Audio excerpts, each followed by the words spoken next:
মুখটা কেমন জানি বিরিয়ানি বিরিয়ানি করছিল, তাই আজ বিরিয়ানি বানিয়েই ফেললাম। না, বিষয়টা এমন না যে বিরিয়ানিটা আমি বানিয়েছি, বিরিয়ানিটা বানিয়েছে বোন।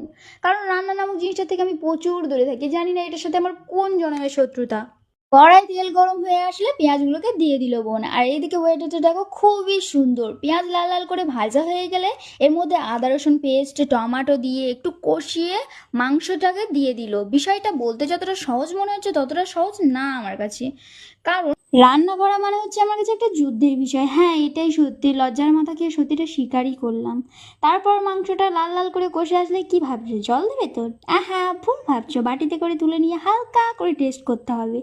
তারপর এদিকে আমাদের মাংস হয়ে গেছে, হাঁড়িতে করে মাংসের তরকারিটাকে হালকা নামিয়ে একটু ভাত দিয়ে তারপর মশলা দিয়ে ফের একটু তরকারি দিয়ে ফের ভাত দিয়ে এর উপর পেঁয়াজের বেরেস্তা, তারপর মশলা, কি মশলা দেয় আমি জানি না আদবেও, তবে মশলা আমি জানি না।